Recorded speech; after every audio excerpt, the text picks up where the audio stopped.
불러주셔서 감사합니다.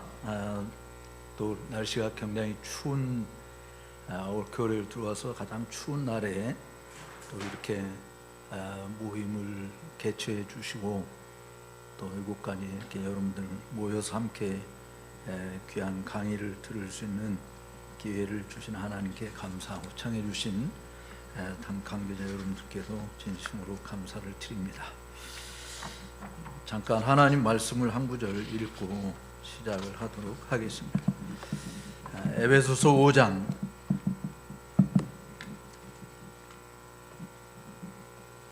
신약성경 에베소서 5장입니다.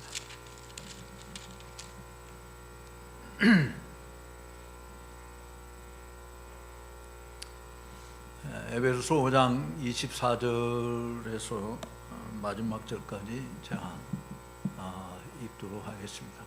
조금 오늘 강의하고 좀 주제가 다른 거 아닌가 하는 생각을 할지도 모르겠어요. 그래서 한번 보겠습니다. 24절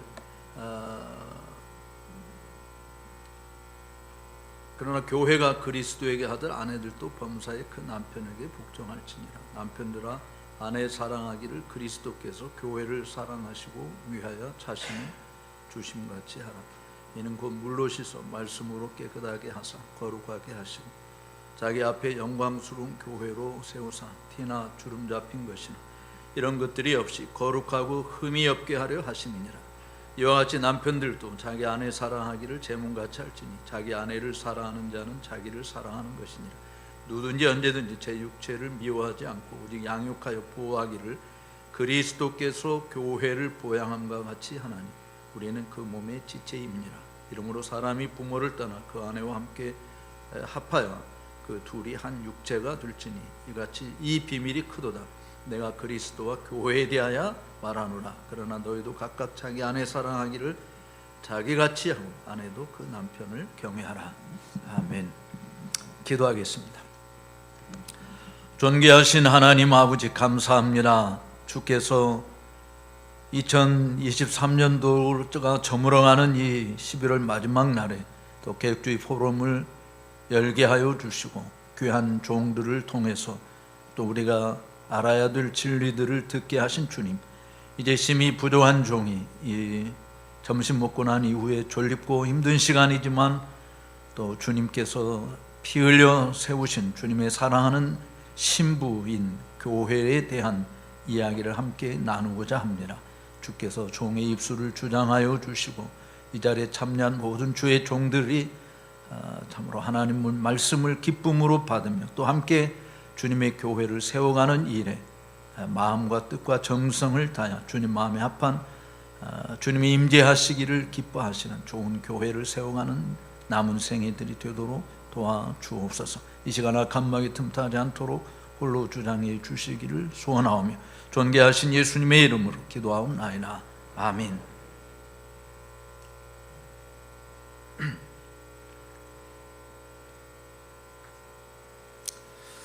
제가 이 주제를 요청받기 전에 책을 쓰고 있었는데 이제 지금은 다 교정을 해서 출판사에 넘겼습니다만은 원래 책 제목이 나는 망하는 교회를 세운다 이런 제목을 했었어요. 그랬더니 사람들이 열이면 8명이 왜 그렇게 극단적인 표현을 쓰냐, 교회가 왜 망하냐, 신학적으로도 맞지 않는 이야기다 이렇게 이야기를 해서 하여튼 제목을 바꾸긴 했어요.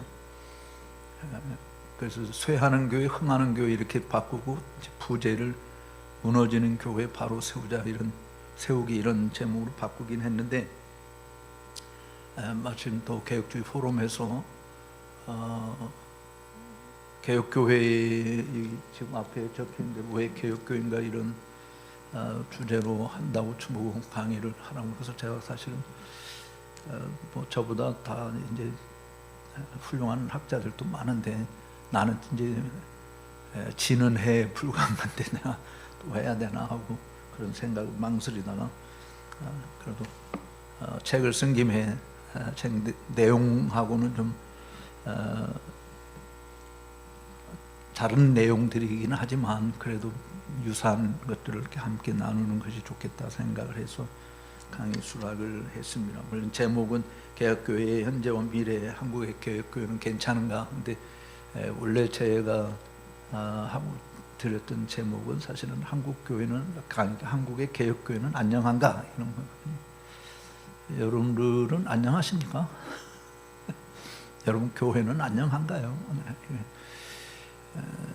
이제 안녕하다라고 하는 말이 무슨 뜻이냐라고 하는 것, 달라서 답이 다르겠지만 제가 여기 강의한 서두에 한국의 개혁교회의 현재와 미래는 같은가 이런 질문으로 시작을 했어요. 개혁교회의 현재와 미래가 같으냐라고 할 때 같을 수도 있고 다를 수도 있다라고 하는 답인데,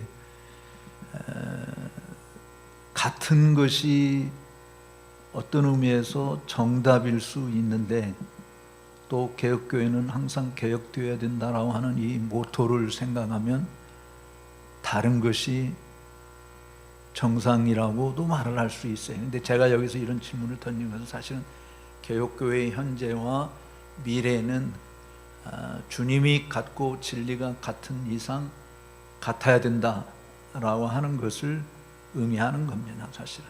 근데 우리의 현재 개혁교회는 과거의 개혁교회와 같은가? 아니라고 하는 것이 더 맞는 말이라고 한다면 미래의 개혁교회 모습도 아닐 수 있다라고 하는 것이 더 현실적인 것이 되지 않을까 하는 생각을 해봐요.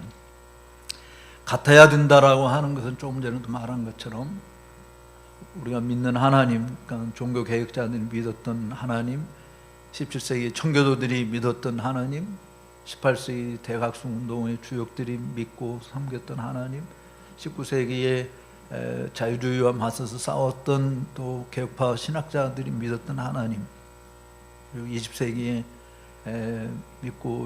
믿었던 우리 선진들이 믿었던 하나님, 이게 같은 하나님이잖아요. 그리고 그들의 모든 신학 사상과 삶의 뿌리가 우리가 가지고 있는 같은 성경이란 말이죠. 제가 사실 에베소 5장을 읽은 것은 교회는 주님의 교회고 주님이 피 흘려 세우신 교회고, 우리가 보통 결혼식 주례할 때 많이 인용하는 문구입니다만 사실은 바울이 남녀 부부관계를 설명하기 위해서 이 글을 쓴 것이 아니고 교회와 그리스도인의 관계를 설명하기 위해서 사실은 이 남편과 아내라고 하는 그 내용을 들어서 설명한 것인데, 어쨌든 주님의 교회를 우리가 섬긴다고 이해할 때 내가 섬기고 있는 교회가 주님의 교회냐 아니냐. 근데 개혁교회 역사에 대해서는 뭐 여러분들이 많이 들어왔기 때문에 제가 자세히 다루려고 하지만 또 여기 학문적인 뭐 그런 내용을 다루고 싶은 마음도 없고요. 일반적으로 종교개혁 이후로 그야말로 종교개혁자들이 가르쳤던 내용을 따르는 교회를 광의적인 의미에서 개혁교라고 이야기하고, 좁은 의미에서는 쯔빙글과 루터의 칼빈의 가르침 그리고 존 낙스의 가르침을 따르는 교회들이 이제 개혁교회라고 이야기하고, 그것을 우리는 이제 파이브 솔라로 이야기하고, 또 교회의 3대 표지, 또 교회의 3대 그 표어, 이거를 중심으로 개혁교회라 그렇게 이야기를 합니다. 그러니까 파이브 솔라에다가 이제 우리 앞에서 첫 번째 강의 김 교수님이 이야기한 것처럼 토타 스크립출라까지 합치면 식스 솔라가 되는 건데, 솔라 스크립출라 또는 토타 스크립출라, 이 원리에 충실하고자 하는 것이 개혁교회라고 볼 수 있는 거죠. 그럼 개혁교회가 안녕한가 이런 질문은 다른 말로 이야기하면 솔라 스크립출라와 토타 스크립출라에 얼마만큼 우리가 충실하냐라고 하는 것일 수도 있고, 또 다르게 표현하면 교회의 3대 표징, 물론 뭐 칼빈은 표지 2개만 이야기했습니다만, 그래도 정통적으로 장로교는 존 낙스에 의해서 3대 표지로 이야기해서, 그렇다고 해서 칼빈이 권징을 불필요한 것으로 말한 것은 아니지만 어쨌든 표지까지는 말하지는 않았어요. 그렇지만 이제 장로교에서 전통적으로 그 말씀 선포와 그 다음에 성례 거행 그리고 권징식 이 3가지를 3대 표지로 그렇게 이야기해서 하나님의 말씀 선포가 없는 교회는 교회가 아니다, 또 성례도 없는 교회도 교회가 아니다, 권징이 없는 교회도 교회가 아니다, 이런 내용으로 쭉 이야기해온 것이 사실은 개혁교회의 주된 흐름이죠. 그리고 3대 표어가 이제 하나님 중심, 성경 중심, 그리고 교회 중심.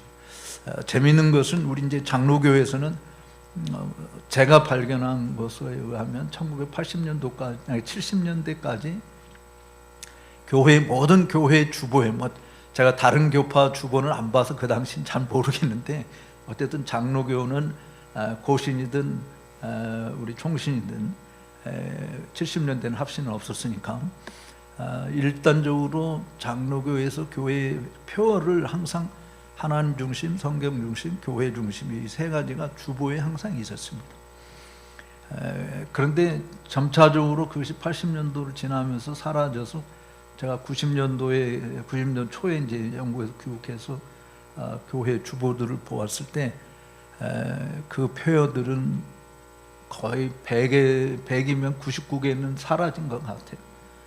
어쩌다 시골에 그냥 전통적으로 있는 그런 교회는 여전히 표어가 있습니다만, 그 표어 자리에 목회 표어가 들어가 있죠. 올해 목회 이루고자 하는 표어가 뭔가, 그 표어, 그리고 그 표어를 위한 구체적인 실천 사항들이 주보에 들어가 있지, 실질적으로 하나님 중심, 성경 중심, 교회 중심 이거는 사라진 지 오래다. 그러니까 개신교도들이라고 할지라도 교회의 3대 표가 뭔지 모르는 사람들이 이제는 대부분이 되지 않았는가 라고 하는, 3대 표지도 모르는데 뭐 3대 표가 뭐 이렇게 중요하냐라고 생각하는지 모르겠습니다.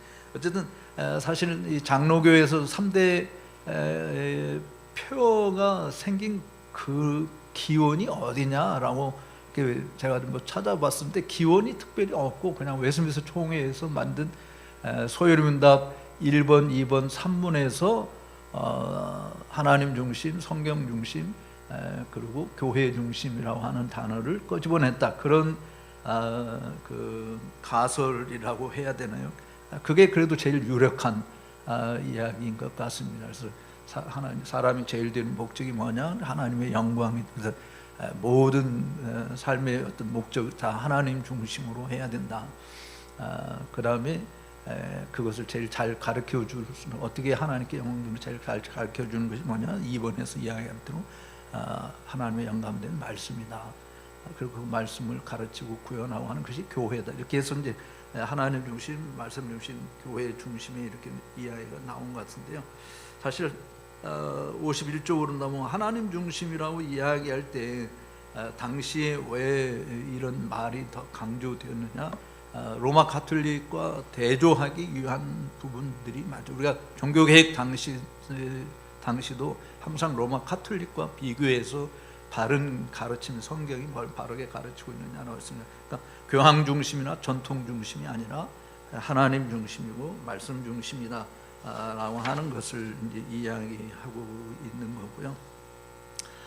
성경 중심이라고 하는 이 부분은 우리가 조금 그냥 구어로만 지금 남아 있죠. 솔라 스크립츄라, 토타 스크립츄라도 구어로만 남아 있고, 실질적으로 삶에 적용이 되는 부분들은 너무 아닌 거거든요. 그래서 제가 뭐 최근에 어느 교회 가서 설교하면서 그런 이야기했는데, 하나님이 여러분의 가정에 따라가시면 좋습니까? 안 좋습니까?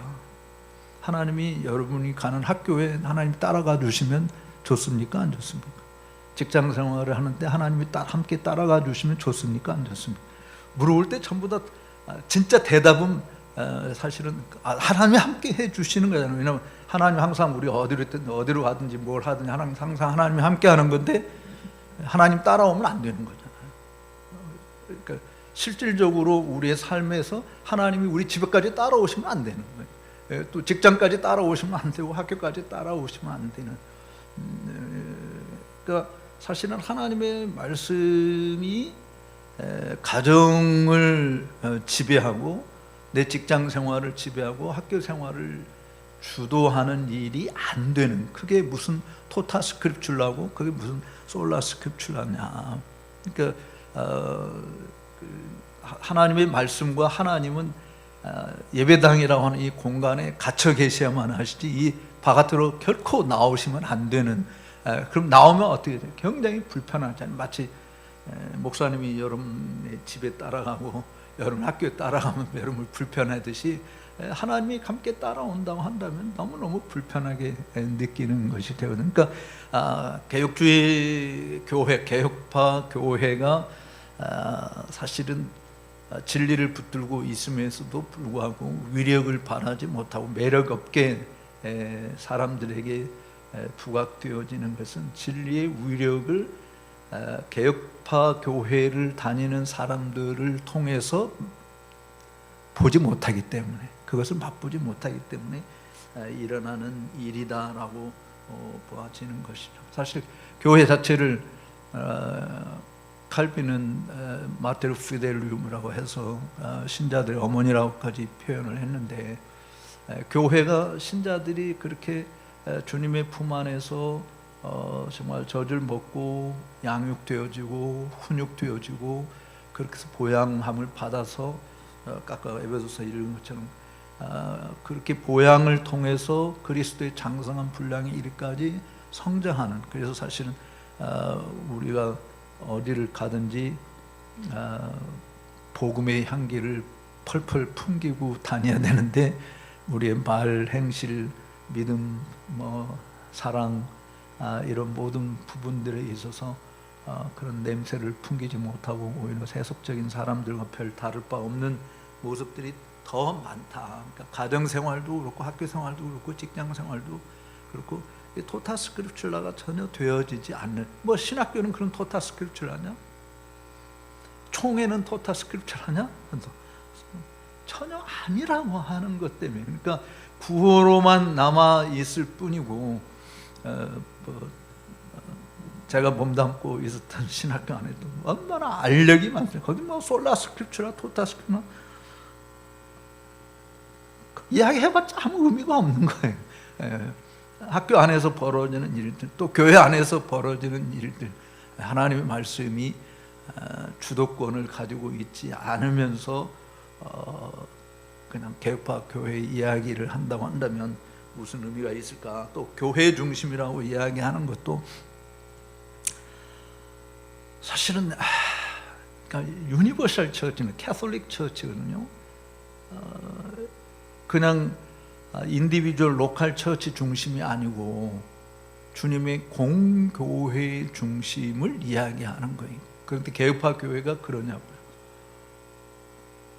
제가 학교 은퇴하고 나서 이제 여러 교회들을 이렇게 좀 탐방도 해보고 다니기도 하고 그러는데, 심지어 개혁파 교회조차도 다 지각하게, 다 그냥 여기 제가 그런 글도 표현도 해놓긴 했습니다만은 다 목사 중심이지, 목사 마음대로 하고 싶어서 개혁교회 한다. 그러니까 개척교회 하는 것이나 개혁교회 하는 사람들이나 다 똑같다라고 하는 것이 같은. 그러니까 적어도 개혁파 교회라고 이야기한다면 그게 주님의 교회라는 생각이 있지 않습니까? 이건 내 교회가 아니고 주님의 교회. 그럼 주님의 교회라고 하는 것을 뭘로 증명하는가? 그럼 주님의 교회라고 하는 것을 우리가 증명할 때 지금 이야기한 대로 정말 하나님 중심이고 성경 중심이고 교회 중심이라고 이야기할 때 거기에 어떤 인간이 자리 잡을 틈이 없는 거잖아요. 사람을 높이는 틈이 없는 거예요. 우리가 적어도 목사가 성경에 충실하고 성경대로 바르게 교회를 세우려고 할 때 목사 중심이 돼야 되죠. 제가 목회할 때 장로님 한 분이 저한테 목사님 우리 교회는 하나님 중심, 말씀 중심, 교회 중심, 그 다음 하나 더 있습니다. 뭔데요? 그랬더니 목사 중심입니다. 이렇게 목사가 성경에 벗어나지 않는 이상 그분의 논리는 그건 거예요. 교회는 목사 중심으로 돌아가야 된다. 그렇게. 근데 목사들이 사실은 뭐 언제나 옳은 건 아니지 않습니까? 그래서 늘 앞에서 우리가 말한 그런 표지를 통해서, 표현을 통해서 살펴보는 건데, 교회가 정말 주님의 교회라고 자신 있게 말할 수 있는가?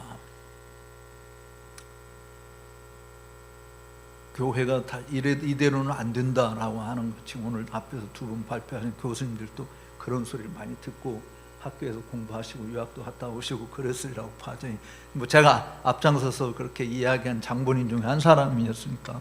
그러니까 사실 제가 90년 초에 귀국해서 이미 80년대 후반부터 한국교회에서 한국교회 이대로는 안 된다라고 하는 소리가 들렸었는데, 제가 와서도 지금까지 30년 넘게 계속 한국교회 이러면 안 된다라고 하는 이야기를 했지만, 그럼 교회가 나아졌느냐? 자신 있게 말을 할 수 없는 것이 우리 현실이잖아요. 한국교회가 열풍을 불러일으킨 것 중에 하나가 1907년 평양대부흥운동을 다시 한번 만끽하자 해서 2007년도에 100주년 기념 행사를 대대적으로, 저는 그거 하기 전부터 그렇게 해봤자 한국교회 절대로 부흥이 안 일어난다 라고 비관적으로 이야기를 했었던 거였는데, 그들이 가졌던 믿음은 뭐였냐면, 우리가 이렇게 함으로, 상암 경기장에서 이렇게 함으로 인해서 한국교회 다시금 하나님이 부흥의 역사를 일으켜 주실 것이다 라고 생각해서 그렇게 대대적인 행사를 했던 것이죠. 그렇지만 역사의 그냥 페이지의 한 줄에 우리 평양 부흥 100주년 맞이해서 이런 행사를 했었다라고 하는 기록 외에는 한국교회가 나아졌느냐라고 하는 것이죠. 거기에서 어느 목사는 돌아가셨지만 눈물로 한국교회 회개할 것을 촉구했지만, 한국교회가 정말 회개하고 하나님 말씀으로 돌아갔느냐? 언제든지 개혁이라고 이야기하는 것은 뭐 말씀으로 돌아가는 것이지 않습니까? 원리로 돌아가는, 아드 폰테스 맨날 이야기하는 그 원리 자체로 처음으로 돌아간다고 하는 것은 성경에서 뭘 말하고 있느냐라고 하는 것을 살피는 것인데, 교회가 정말 각성하고 회심하고 돌아왔느냐? 오히려 지금 한국교회가 전체적으로 흘러가고 있는 모습은 망하는 쪽으로 가고 있다. 예루살렘이 망한다고 선지자들이 외쳤지만, 예레미야가 그렇게 외쳤지만 대다수 선지자들은 무슨 소리냐, 예루살렘이 왜 망하느냐. 오히려 예레미야를 괴롭히고 예레미야로 하여금 반역자로 몰고 웅덩이에 빠뜨리고 죽이려고 했었던 것들이 현실이기 때문에, 지금도 저는 교회가 망해가고 있다, 저는 교회가, 한국교회가 망해가고 있다라고 보는 거거든요. 마치 그 어느 경제학자가 한국 그 경제 구조 자체, 한국의 기업이나 이런 그 회사들의 어떤 그 구조 조정을 하지 않으면 한국 교회가 망한다라고 하는 이야기를 10년 전에 뭐라고 표현하면, 지금 한국 교회 기업의 현 주소는 지금 끓는 물에 들어가 있는 개구리와 같다. 그러니까 아니 이제 그 물을 좀 그 냄비에 담겨져 있는 개구리와 같다. 그래서 물이 계속 끓는데 덮여지는데 자기 죽는 것도 모르고 그 안에 있다. 그런데 그분이 지난 여름에 한국에 와가지고 다시 10년 전에 자기가 했던 말, 지금 한국 사회의 경제 구조는 이제 냄비 속에 들어가 있는 개구리가 반쯤 익은 상태다. 이렇게 그러니까 완전히 죽기 전에 빨리 구조정을 하지 않으면 안 된다, 이런 표현인데, 지금 한국 교회도 그런 상황이지 않는가. 그러니까 한국 교회도 지금 죽어가고 있는데 망하고 있다고 있는 것을 전혀 느끼지 못하고 우리는 괜찮을까? 그래서 제가 질문 자체가 개혁교회는 안녕한가라고 하는 질문을 던지면, 개혁교회는 괜찮다라고 생각하는 거예요. 나는 개혁주의 하고 있으니까 괜찮다. 저는 뭐 거기에 대해서 매우 회의적이라고 생각을 사실은 해요. 그 회의적인 이유는 적어도 제가 이제 55쪽에서 이야기하는, 오늘 본질적으로 이야기하려고 하는 내용인데, 개혁교회의 현재와 미래가 이래야 된다라고 하는 부분을 좀 말씀을 드리고 싶은데, 사실 3대 표지나 3대 표어는 계속 지속되어야 할 원리라고 봐집니다. 그러니까 개혁교회 현재와 미래가 다는 여기에 달려 있다고 생각합니다. 그게 잘못된 것이라고 한다면 뭐 상관없는데, 그게 잘못된 것이 아니라고 한다면, 그것이 우리 선배들이 물려준 교회의 중요한 원리라고 한다면 그 원리는 주님이 오실 때까지 지켜져야 할 원리로 사실은 보는 것이죠. 2000년도에 들어서면서 어느 사회학자가 이야기하고 있는 대로 두 가지 종류 교회로 예측했는데, 철저하게 시대의 조례에 발맞춰 사람들 욕구 충족에 발빠르게 움직이는 교회가 살아남을 것이다. 또 하나는 정반대로 성경에 더욱 충실한 교회가 살아남을 것이다 라고 이야기했어요. 그 이후로 사실은 한국교회가 특별히 코비드 19을 거치면서 이 부분이 어쩌면 검증되는 그런 기간이었지 않았을까라고 하는 부분이, 개혁교회가 살아남은 확률과 그렇지 않은 교회가 살아남은 확률, 뭐 3,000개 교회가 문 닫았다, 아니면 6,000개 교회가 문 닫았다는데 그 문 닫은 교회 전체적으로 통계내는 사람이 없기 때문에 그 교회들 대부분이 어떤 교회였겠는가라고 하는 생각을 우리가 해볼 때, 어떤 개혁교회가 살아남을 것이냐 안 남을 것이냐라고 하는 것도 적어도 이 3대 표지와 3대 그 표어에 따라서 규명이 될 수 있지 않을까 하는 생각이 듭니다. 근데 우리가 정말 알아야 될 기본적인 것은, 주님의 교회는 절대로 특정인의 교회가 아니라 주님의 교회다라고 하는 이 부분을 인식을 해야 됩니다. 그거 인식 안 하는 사람이 누가 있는, 다 주님의 교회라고 이야기하지, 그 주님의 교회가 아닌 것이 어디 있는가. 근데 제가 56페이지 중간 부분에 이야기하고 있지만, 개혁교회라고 이야기하는 것도 아까도 이야기했듯이 목사들 자기들 멋대로 다 한다. 근데 어떻게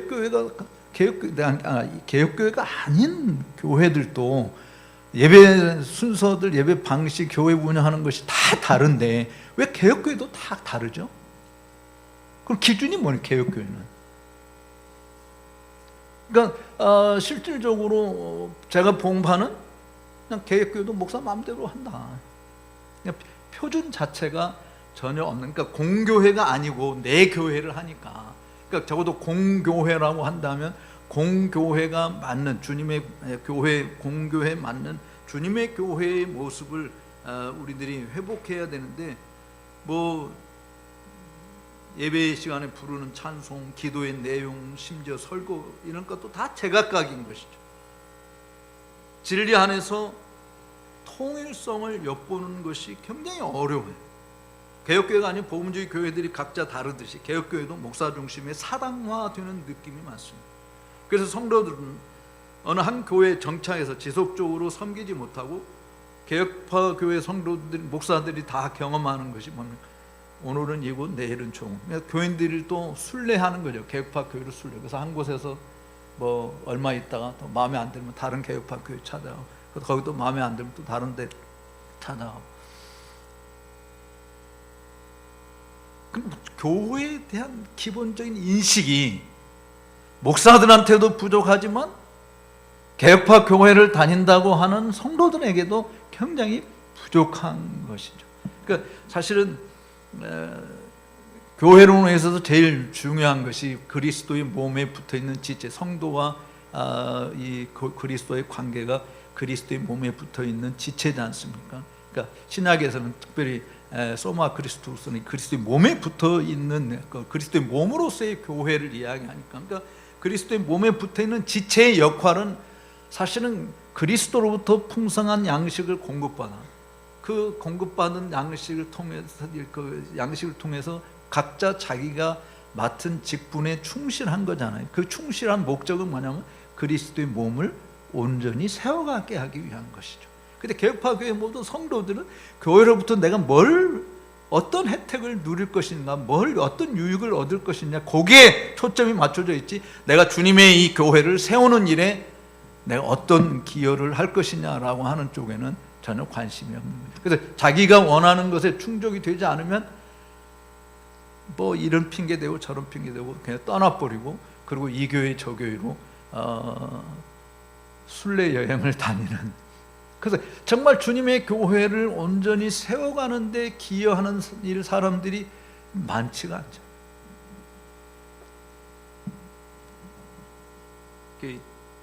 개혁교회도 어떤 의미에서 보면 한국교회 전체를 놓고 제가 목사교회와 장로교회로 이렇게 두 개로 나누는데, 뭐 교파를 떠나서 한국교회는 두 가지 종류 교회밖에 없다.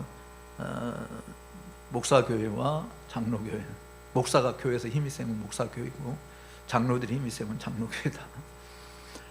근데 그것이 개혁파 교회 안에서도 뭐 별 다를 바 없다라고 하는 것이고, 우리 교회가 주님의 공교회라고 하는 것을 분명히 하면 자기 주장을 내세우는 일을 하지 않죠. 교회에서는 사실은 사람의 소리를 듣는 것이 아니라 하나님의 소리를 듣는 거예요. 그래서 뭐 우리가 개혁파 교회에서는 설교의 중요성을 더 많이 강조하는데, 프리칭이라고 하는 게 뭐냐? Preaching is not man's teaching from the Bible, but it's God's teaching from the Bible through man. 그 설교라고 하는 것이 성경을 가지고 사람들이 주는 그 티칭이 아니고, 사실은 하나님의 티칭인데, 성경을 통한 하나님의 티칭인데 하나님은 사람을 통해서 합니다. 그러니까 포커스 자체가 is not man's teaching but God's teaching. 하나님의 가르침이다. 근데 성도들도 사람들의 소리를 듣는다고 생각하면 사람들 소리에 귀를 기울이지 하나님의 소리에 귀를 기울이는 것이 안 되는, 어떤 의미에서 개혁파 교회도 종교 사업을 잘하는 교회가 성공적인 교회고, 진리에 충실한 교회는 실패하는, 쇠하는 그런 교회로 달닥대는 그 인간의 모습에서 보여지는 것이죠. 그래서 저는 정말 우리 교회가 주님의 공교회에 속해 있는 교회라고 이야기한다면 목사 소리가 아니라 정말 하나님의 소리가 온 교회 안에 퍼져야 돼요. 뭐 그냥 단순히 구약에서 여호와는 그 성전에 계시니 온천한 그 앞에서 잠잠할지어다라고 이야기하는 그냥 그 말씀의 영적인 원리가 여전히 지금도 유효한 거 아니냐라고 하는 것입니다.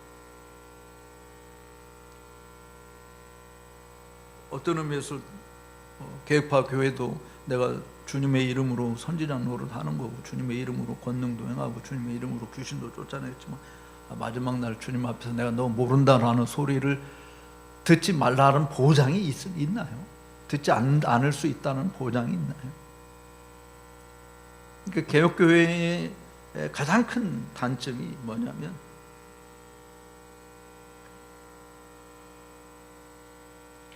이게 공교회성을 전혀 이루려고 하는 생각도 안 한다. 우리만 잘하면 된다. 한국교회가 이미 그게 사라졌는데, 한국교회는 다 자기 개교회만 잘하면 되는 거잖아요. 사실 57쪽에 로이 존스가 이야기한 그 개혁파 교회의 위기, 또 특별히 20세기 강단의 위기를 진단했을 때 5가지를 이야기했는데, 거기 보면 첫째는 성경의 권위에 대한 믿음이 상실되었다. 부호로만 남아 있는 것이죠. 기독교 모든 핵심과 삶은 다 이 한 권의 책으로부터 나오는 것인데, 성도들의 삶을 변혁시키는 그 힘도 하나님 말씀의 권능에 있는데, 이 말씀에 대한 믿음이 굉장히 희박한, 우리가 제가 신학교 다닐 때도 70년대 신학교 다닐 때도 어른들이 늘 했던 말이, 야, 목회는 성경만 가지고 안 돼, 이런 거였거든요. 근데 나는 그분들이 무엇을 근거로 해서 그렇게 이야기했는지 아직도 이해가 안 되는 거예요. 그러니까 목회를 성공하려고 한다면 성경만 가지고 안 돼, 성경 외에 플러스 썸씽이 있어야 된다. 뭐 그것이 은사주의였든지, 그것이 교회 성장 프로그램이었든지 뭐든지 간에 우리 떠나서 정말 하나님께서 우리에게 교회를 맡겨주시고 그 교회를 목양하도록 주신 유일한 무기는 사실은 기록된 말씀밖에 더 있나요? 여기에 하나님의 철학을 더 공부하라고 그랬습니까? 요즘 많이 목사들한테 열풍을 일으키고 있는 인문학을 더 많이 공부하라고 주님이 이야기했습니까? 뭐를 공부하라고 더 했나요? 말씀이잖아요. 사도들도 기도하는 일과 말씀 전하는 일에 전무하겠다 라고 이야기했는데 글쎄 성경만 가지고 안 된다. 그래서 지금 교회 안에서 일어나고 있는 일들을 보면 사실 말씀에 대한 신뢰도가 굉장히 저하된, 그냥 말은 다 하나님 말씀이라고 믿고 있다라고 그러지만 사실은 뭐 한국 교회 많은 분들이 자유주의 신학에 영향을 입어서 하나님 말씀이 종합무한 하나님의 말씀이라고 믿고 있는 숫자들은 절반도 안 됩니다. 그러니까 성경의 권위 회복을 개혁교회가 해야 된다고 한다면 그 성경 권위 앞에 하나 될 수 있어야 된다. 그러면 이제 여기 두 번째 뭐 로레 존스가 이야기하는 소위 강단꾼의 출현이라고 이야기하는 달변가들이 환영받고 있는 것이 진정한 말씀 일꾼들을 교회에서 밀어내고 있다. 기록된 말씀으로 설교 내용이 결정되는 것이 아니라 설교자 혹은 강단꾼의 의지에 따라 사람들을 울게 하고 웃게 하는 것이 훌륭한 설교자로 인식하게 된 것을 지적했습니다. 그 다음에 세 번째는 설교집의 발간으로 인하여, 저는 이 부분이 상당히 좀 의미 있게 보는데, 설교집의 발간으로 인하여 과거의 설교 자체의 능력을 신뢰하던 것에서 문자로 읽히는 설교를 하려고 하니 문제가 심각하게 졌다는 것이다. 즉 무엇을 말하느냐보다 어떻게 말하느냐에 더 관심을 기울이게 되었다는 것이다. 설교는 문 앞에 있는 청중들에게 선포하는 말씀이어야 하는데 출판하다 보니까 읽혀지는 설교를 만드는 것이 설교의 능력을 상실한 것이라고 진단을 했습니다. 네 번째는 예전이 강조되었다라고 하는 점이고요. 다섯 번째는 사회 저명 인사들 혹은 연예인들을 동원한 간증 집회가 더 많아졌다라고 하는 것이죠. 그래야 설교에 대한 능력을 상실하여 그것을 대체하는 수단들이 동원되고 있다. 즉 상담이나 음악이나 혹은 드라마 등이 동원되어 설교의 자리를 밀어내고 있는 것이 그 시대의 강단 사역의 위기라고 했어요. 근데 사실은 이런 위기는요, 1890년도에 그 스폴존 목사님의 뒤를 이어서 뒤를 이은 후계자로 이렇게 세움을 받은 아키말드 브라운이 이 지적한 내용하고도 아주 유사히 사실은 교회가 흥미거리 위주의 모습으로 전락하는, 이거는 최근에 어떤 분이 그렇게 이야기하는데, 개혁교회가 좀 귀담아 들을 부분인데, 카페트 집안 방 안에 있는 카페트, 요즘에 반려견들이 많으니까 방 안에 카페트 거실에 걸려 있는데 걔가 주인 얼굴 보면서 발을 살짝 카페트에 올려놨다라고 하는 거예요. 그러니까 주인이 그 책을 보다가 그거 보고 발 한쪽 올려놓은 거 그거 가지고 내가 시비를 걸지 말자 하고 예전에 책을 보는 거예요. 그러니까 다시 걔가 주인이 자기 발 한쪽 카페트에 올려놨는데 아무 말을 하지 않으니까 한 발을 더 올려서 두 발이 올라. 걔는 발이 4개지 않습니까? 두 발을 올려놨어. 그런데 주인이 또 쳐다보는. 그리고 아무 소리 안 하고 책을 보는 거예요. 그러자 걔가 몸을 절반은 정도, 뒷다리만 내주고 절반 정도 들어가는데 여전히 주인이 책만 보고 그냥 손도 힐끗 보고 아무 소리 안 합니다. 나중에는 4발이 다 올라가고 꼬리까지 내서 카페트 위에 누웠다. 지금 이제 자유주의 신학이라든지 이 흥미거리 위주의 교회 현상을 비판하면서 쓴 글이긴 합니다만은, 처음에 교회가 뭐 예를 들어서 기타 치고 막 경배와 찬양 뭐 이런 거 나올 때 뭐 그럴 수 있지, 그냥 쳐다보고 그냥 묵인했던 거죠. 그러다 그것이 완전히 안방을 차지한. 그러니까 아키말드 브라운이 그날 1890년도에 쓴 글에 똑같이 표현이 좀 다른 거지만 안방의 문을 조금 열어줬다는 거예요. 그러니까 이게 흥미거리가 교회 안에 들어오게 하는데 조금 문을 열어줬는데 뭐 그럴 수 있지. 근데 가다가 점점 문이 넓어지더니 안방 아랫목을 다 차지했다. 그게 19세기 말에 영국 교회의 모습이었고, 그 뒤에 50년 이후에 등장한 로이 존스 목사님이 이야기한 영국 교회의 모습입니다. 그러니까 이 역사는 계속 우리에게 반복되고 있는데, 그런 상황 속에서 개혁교회는 끊임없이 성경으로 돌아가자라고 하는 그런 움직임을 했지만, 지금 개혁교회도 목구멍인 포도청이라고, 일단 공교회가 아니고 개교회니까 내 교회가 살고자, 그래서 내 교회만 잘하면 된다. 다른 교회가 어떻게 되든지 말든지 그거는 상관하지 않는. 제.I. 패커도 사실 30년 전에 쓴 책에서 설교는 왜 하는가라고 하는 그 아티클에서 지금 이 5가지를 포함해서 7가지를 쭉 나열했는데, 설교에 그러니까 설교다운 설교가 없는 시대에 살고 있다. 그래서 사실 우리말에 설교는 왜 하는가라고 하는 이 부분을 어떻게 읽느냐에 따라서 답이 달라져요. 설교는 왜 합니까? 라고 하는 이런 질문하고 설교는 왜 합니까? 이런 질문하고는 답이 틀리잖아요. 첫 번째 질문에는 정말 설교를 왜 해야 되는지 그 이유를 다 알고 싶은 거고, 두 번째 질문은 그따위로 설교를 하면 설교 왜 합니까? 이런 거잖아요. 그러니까 지금 어떤 의미에서 지금 두 번째에도 해당되는, 지금 설교가 굉장히 한국 교회를 망치고 있는 내용들이 너무너무 많은. 그래서 그렇게 할 바는 설교 안 해도 된다라고. 지금 사실은 그래서 한 편의 드라마가 또는 한 편의 음악이 설교보다 훨씬 더 영향력이 있다라고 이야기하고, 교회 안에서도 간증 집회라든지 음악 같은 거 이런 것들을 많이 도용해서 하잖아요. 그래서 실컷 어느 교회 가서 설교하러 가면 한 30분은 그냥 막 실컷 노래 부르고, 설교할 때쯤 되면 피곤해가지고 꾸벅꾸벅 졸고, 물론 졸게 하는 설교자의 모습도 무슨 책임이 있다라고 이야기하려는지 모르지만, 그렇게 앞에서 정말 열심으로 노래를 부르는 이런 것이 설교 듣는 일에 방해가 되는 오히려 현상이 더 벌어지는. 그러니까 더 이상 강단에서 사실은 하나님의 진리의 말씀, 그냥 사람들의 소리, 교훈으로, 가르침으로만 생각을 할지, 이게 정말 하나님이 나를 위해서 말씀하고 있다라고 하는 생각을 잘 가지지 못하는 것이죠. 옛날 강단에서 설교자들 통해서 수많은 심령이 회개하고 주께로 돌아오는 일들은 그야말로 영화 속에서나 아니면 박물관 속에서 볼 수 있는 일로 간주되고, 오늘날 신세대 사고에 맞는 새로운 스타일의 이야기식 설교와 영상 매체들을 활용하는 짧은 메시지, 또는 화려한 음악과 의상을 갖춘 소위 예배 진행자들의 현란한 쇼에 의존하는 예배가 대세인 것이죠. 강단 사역과 관련해서 한국의 교회 개혁 문제는 목회자들의 윤리 도덕적인 타락도 심각한 것이지만, 저는 그보다 더 심각한 것이 사실 성경의 권위가 이른바 목회 성공이라는 성경의 자리를 밀어내고 있다라고 하는 것이 더 심각하다라고 생각을 합니다.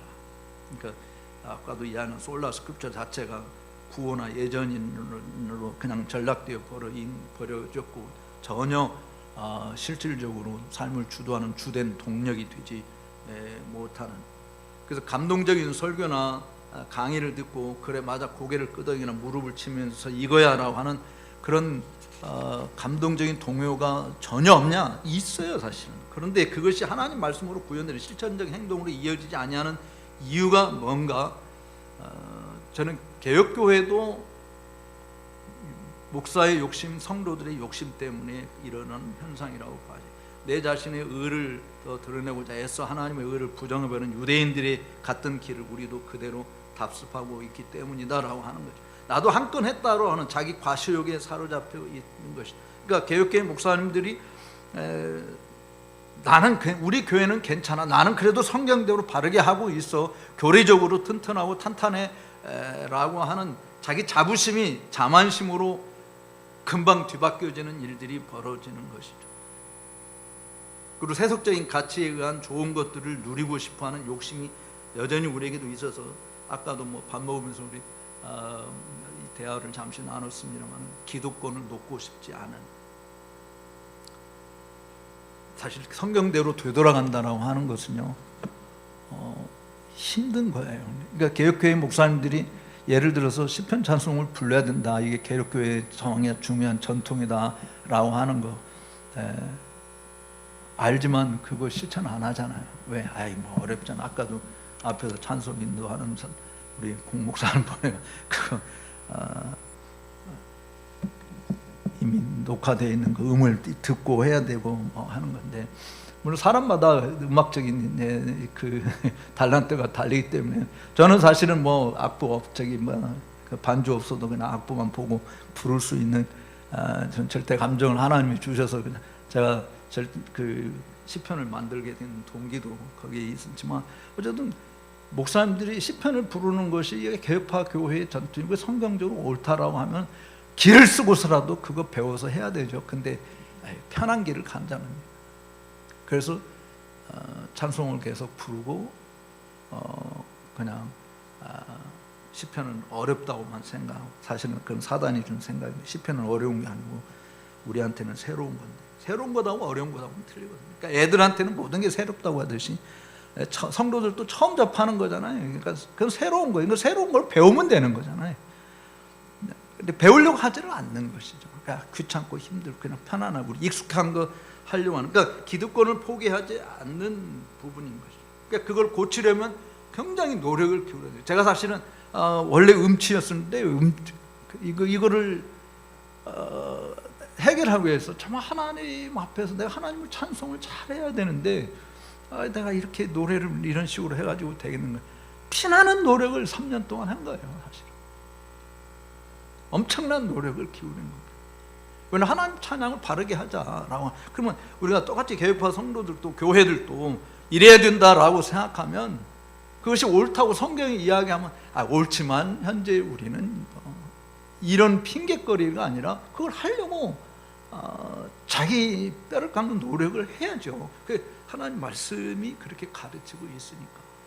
그러니까 계획자들이 성공을 거둔 거는 자기 희생을 하면서 말씀을 구현하려고 했던 거고, 우리는 성공하지 못하는 이유가 그건 머리로만 알고 실질적으로 어려우니까, 그거는 자질이 있는 사람이나 하나님이고 나하고는 상관없다 이렇게 생각하면 안 된다라고 하는 거거든요. 그러니까 성경보다도 사람들의 감정과 느낌을 끄는 육체적인 것에 초점이 맞춰진 현대 강단의 추이를 따르고자 하는 유혹이 개혁파 안에서도 벌어지는 거예요. 사람들이 듣지 않는다고 해도 성령께서 역사하시는 것은 그리스도 예수의 진리를 전할 때뿐이고, 그 진리를 위해서 씨름할 때 성령의 강한 역사가 있는 것이지, 사람들의 관심에 초점을 맞추는 그런 메시지를 고수하는 한, 그것이 교회 운영의 지침이 되는 한 결코 개혁교회도 안전하지 못하다.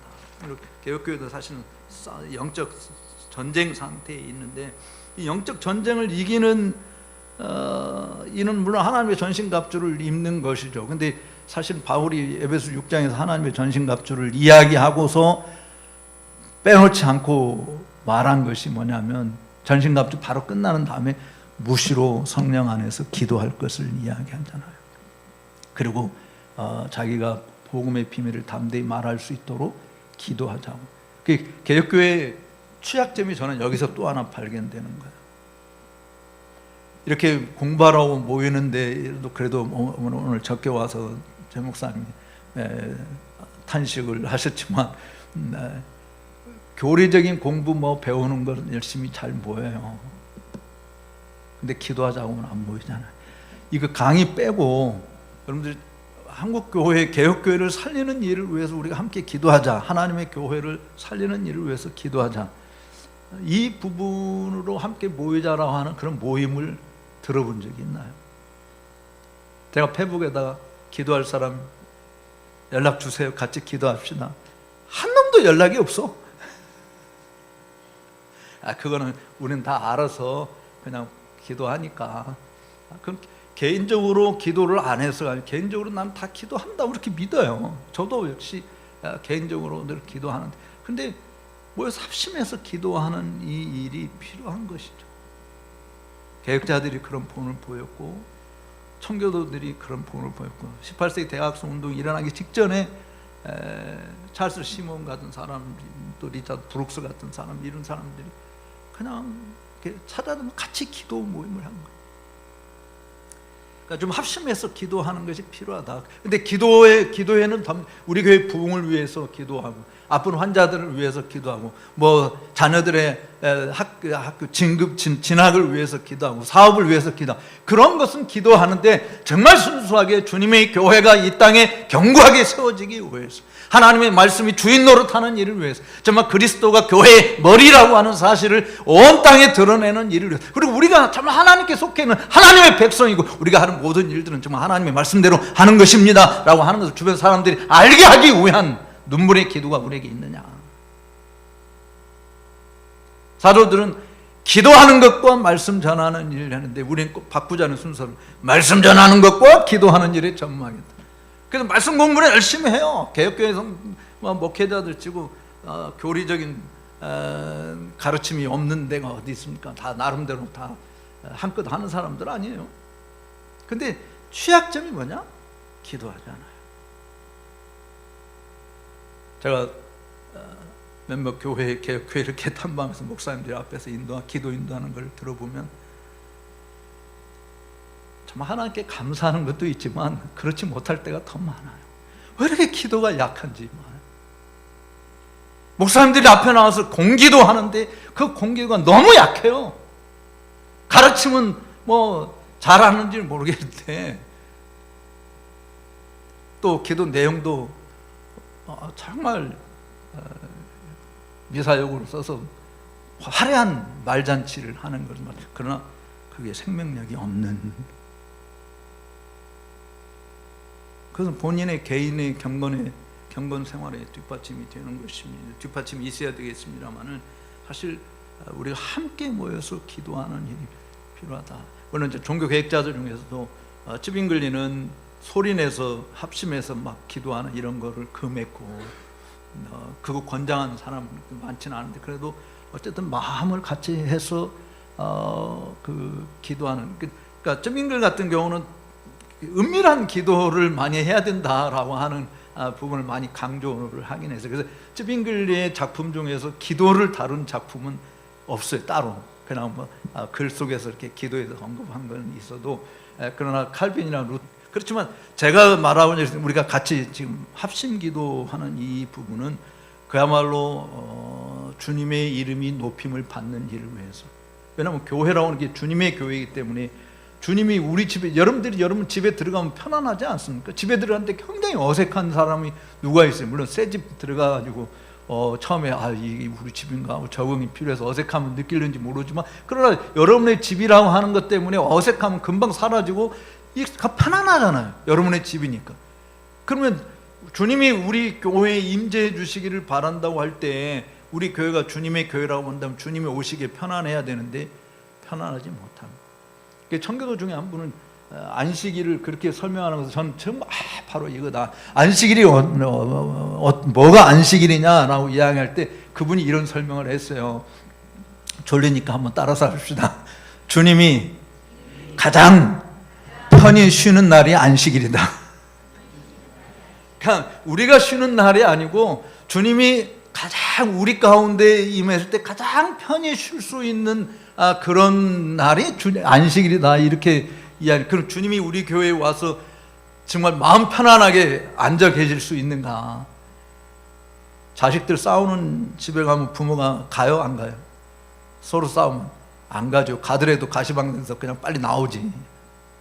그러니까 주님이 우리 교회에 오셔서 가장 편히 쉴 수 있는 교회가 진짜 안식을 누리는 교회다. 이런 표현인데 주님의 교회니까 주님이 집이잖아요. 주님의 집에 오는 건데, 근데 우리가 주님이 오시기에 굉장히 불편한 것으로 만든다고 한다면 저는 문제는 굉장히 심각하다라고 하는 생각이 들어요.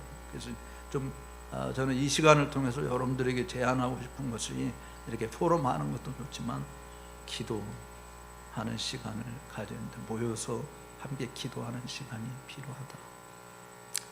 1843년에 이제 스코틀랜드에 프리처치가 세워졌을 때 그 이전에 그러니까 42년도, 43년도 엄청난 하나님의 영의 강력한 역사가 있었어요.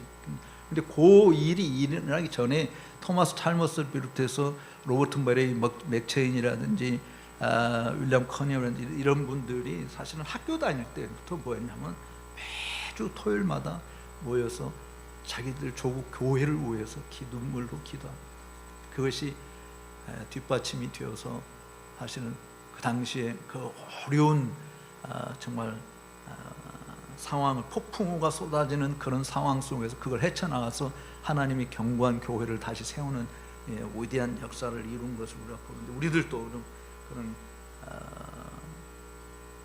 공교의 회복을 위한 함께 기도하는 것이 필요하다. 그럼 개혁교회는 항상 흥하는 교회다라고 하는 부분, 이 부분 하나만 말씀드리고 오늘 강의를 맺으려고 합니다. 다른 건 다 그냥 여러분들이 읽어보시기를 바라고요. 다 뭐 내용 하는 거니까. 특별히 62쪽에 있는 교회 일꾼 키우기에 전념해야 된다. 교회 일꾼 키우기에 전념해야 된다. 교회가 교회의 일꾼을 키워야 됩니다. 그런데 우리 그 한국 교회의 과거에 교회 안에 다 장학위원회가 있어요. 지금도 존재하는데 그 장학위원회의 모든 내교들이 다 어떤 내교를 갖고 있냐면, 자기 교회에 속해 있는 성도들의 학자금, 자녀들의 학자금 지원하는 것이 장학위원회의 모든 내교의 전부였어요. 교회 일꾼 키우는 게 아니라 자기 교회에 등록되어서 다니는 교인들의 자녀들 학자금. 근데 이제 지금은 내가 우리 공목사님이라든가 대학도 그냥 국가 장학금이 다 많아가지고 돈 없어도 다 공부할 수 있기 때문에, 또 이 의무교육제도가 실제로 지금 의무교육 중학교까지입니까? 고등학교까지? 중학교까지. 어쨌든 학자금이 별로 많이 들어가지도 않아요. 그리고 이미 대학도 사실은 더군다나 이제 아기들 많이 안 나서 자녀 막 둘 셋 되면 뭐 대학까지도 다 공짜로 공부할 수 있는 그런 시대가 됐는데, 한국교회가 망각하고 있는 게 뭐냐면 교회를 이끌 지도자를 키우는 일에 전혀 기도하지 않습니다. 제가 학교에 있으면서 전국교회 우리 교단의 교회들을 다녀 순방하면서 이렇게 학교를 위해서 기도해달라고 돌아다니는 때가 있었는데, 그때마다 교회 가서 장로님들이 주일날 대표기도 하는 걸 들을 때마다 한 번도 신학교를 위해서 기도하는 것을 들어본 적이 있어요. 국가를 위해서도 기도한 적 들어본 적이 없고요. 그러니까 교회 일꾼이 키워나는 신학교를 위해서 기도하는 것이 없는 한국 교회가, 그럼 교회째 한국 교회를 이끌 지도자가 어디서 나오겠느냐? 저 유학 가기 전까지 80년대 초까지만 해도 제가 다녔던 교회에서 늘 신학교를 위해서, 국가를 위해서 늘 기도를 했습니다. 그리고 신학교에 지원하고 전국 교회가 신학교 학생들 지원하고 하는 일을 앞장서 했는데, 어느 순간 어쨌든 한국 교회가 내가 볼 때는 80년대 교회 성장하기 휩쓸고 가면서 한국 교회가 완전히 꽝 잡는 게 매가 되어서 신학교를 위해서 기도하는 게 하나도 없어요. 신학교를. 그러니까 신학교를, 그러니까 교회를 이끄는 지도자가 나오는 적이 별로 없다라고 하는. 여러분 뭐 여러분의 교회에서 총회장 배출했다면서 그 총회장이 한국교회를 이끄는 위대한 지도자로 추앙받습니까? 학교 총장이 세워졌다고 해서 그 총장 때문에 한국교회가 정말 추앙할 수 있게, 정말 이렇게 자랑스럽게 여기는 그런 한국교회 지도자로 추앙받습니까? 지금 그런 시대가 전혀 없어요. 과거에 옛날에 정말 박형룡 박사를 비롯해서 박윤선 박사 같은 이런 훌륭한 한국교회를 이끄는 영적 지도자들이 있었던 거에 비해서 지금은 내놓을 만한 지도자가 하나도 없잖아요. 교회만 크다고 해서 다 영적 지도자로 추앙받습니까? 아니지 않습니까? 그러니까 교회가 교회의 일꾼을 키우지 않는다. 그리고 교회 담임 목사 구할 때 다 예전에는 모셔왔는데 지금은 앉아서 뽑잖아요. 지원자도 지금 앉아서 뽑고, 예전에는 어디 교회 가가지고 설교하는 거 들어보고 뭐 하는 거 들어보고 하면서 정말 모셔왔어요. 뭐 원서 내고 자시고 하는 게 어디 있습니까? 근데 지금은 다 가만히 앉아서 회사 입사 사원들 뽑듯이 지원서 받아가지고 그 중에 앉아서 뽑았지, 자기네들. 그러니까 교회가 한 번도 교회의 일꾼을 위해서 기도해보지 않고 하나님께서 하늘에서 뚝 떨어주기만을 바라니까 교회 자기들 마음대로 뽑고 내보낼 수 있다라고 하는 생각 때문에 존경하는 마음도 하나도 없는 것이죠. 그 한국 교회를 이끌 만한 영적 리더십이 완전히 상실된 모습을 보게 됩니다. 저는 우리 개혁교회만이라도 주님께서 추수할 일꾼을 위해서 기도하라고 이야기했듯이 교회 일꾼 키우는 일에, 그래서 공부 좀 잘하면 뭐 스카이 대학 보내고 세상에서 잘 되는 이런 것이 아니라 정말 교회 일꾼 키우는 일에. 저는 이제 손주가 9놈인데 9명 중에서 7명이 남자이고 2명만 여자예요.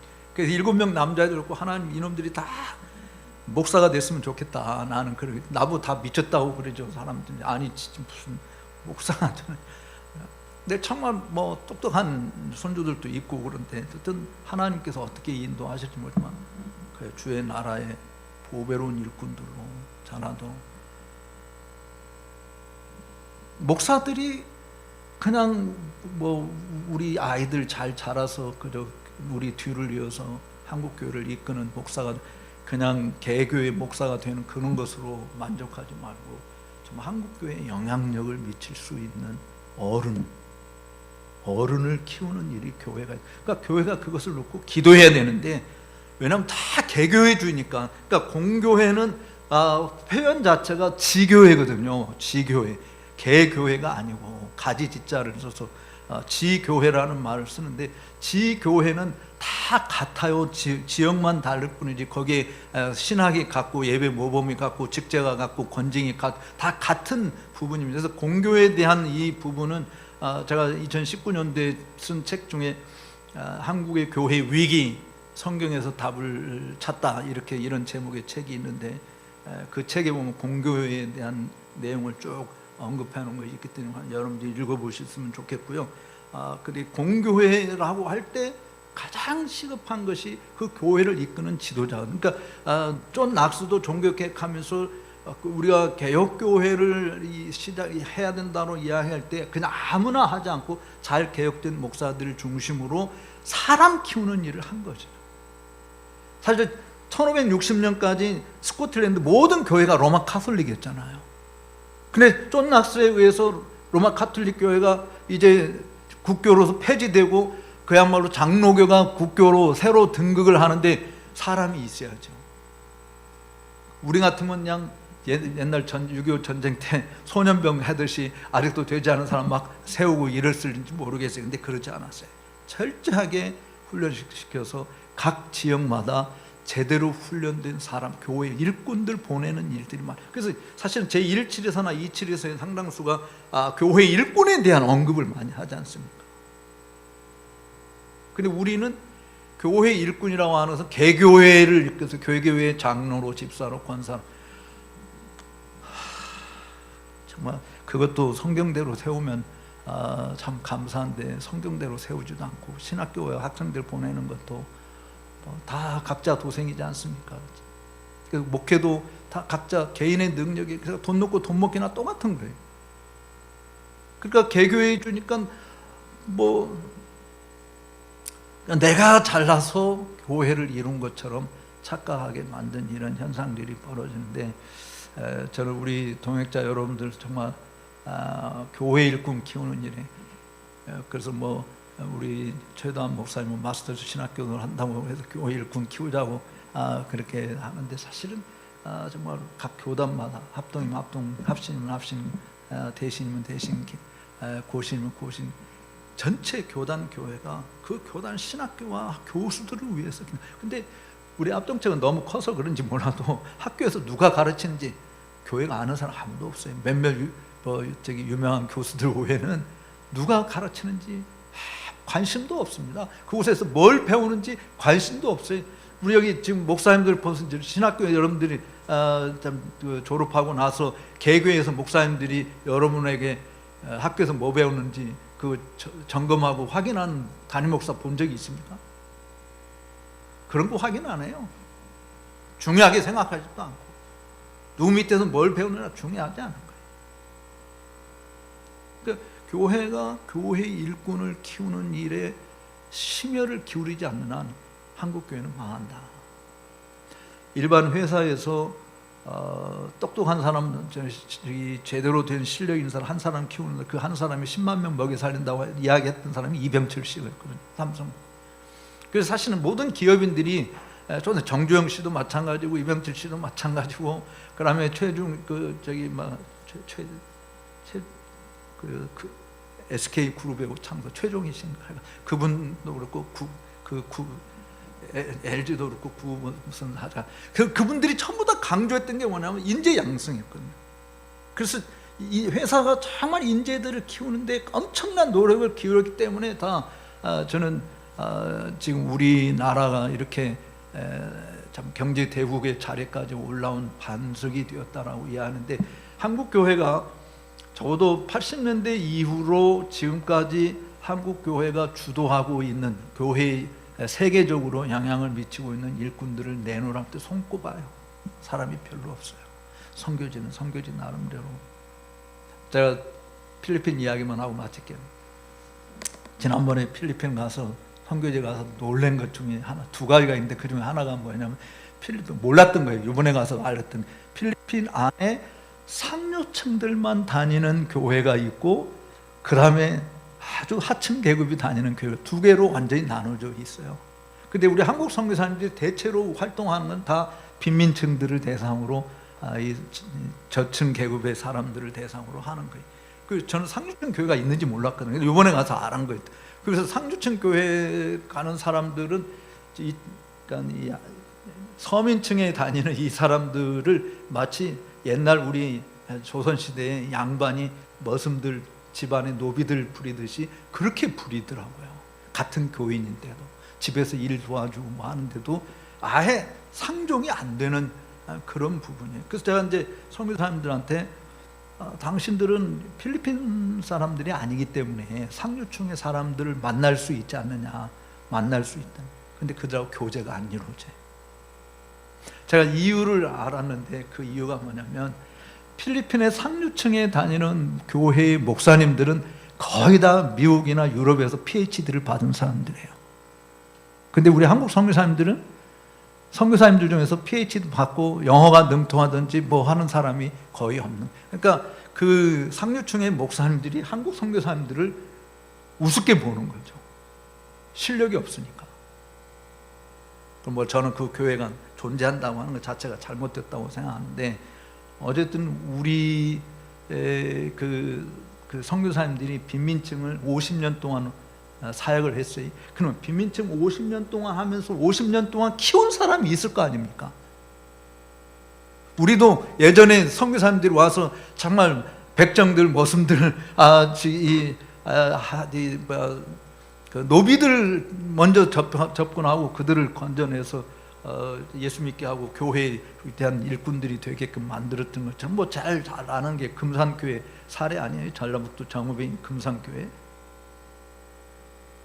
그 이자익 목사님하고 무슨 장로님 하고 이자익이라는 사람이 그 그러니까 조순영 씨 그 할아버지죠. 옛날 국회의원 조순영 씨 할아버지, 그 할아버지 집에, 양반 집에 마부로서 말을 돌보고 하는 머슴이었잖아요. 머슴. 근데 두 사람이 다 똑같이 선교사를 해서 예수를 받은 거 아닙니까? 그러니까 예수를 믿었는데 교회에서 장로 투표를 하는데 이 조순영 할아버지가 장로가 되는데, 왜냐하면 그 지역의 유지고 양반이고 이자익은 저기 그 집에 머슴으로 하는데 머슴이 양반이 저기 장로가 먼저 된 거예요. 근데 그 장로 이름이 제가 생각나요. 그 장로님이 뭐라고 말했냐면, 그러니까 그분은 그때는 장로가 아니지. 그 양반이 일어나서 교인들이 다 수군수군하고 이게 난리 났단 말이지. 아직도 그 반상의 계급이 그대로 남아 있는 그럴 때인데, 그냥 막 수군수군 거렸을 때 그분이 일어나가지고 나는 이자익 씨를 우리 교회 장로로 극진히 섬기겠습니다.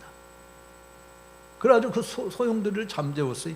그리고 이자익 씨를 신학교에 보내가지고 신학 공부해서 나중에 이제 이 조 장로님도 장로로 선택해서 장로 왔는데 이분이 자기 교회 담임 목사로 청빙을 해요. 그래서 한국 교회 장로교 역사상 최초로 총회장을 3번이나 한 사람이 바로 이자익 목사님입니다. 그 당시 유명한 정말 한국교회.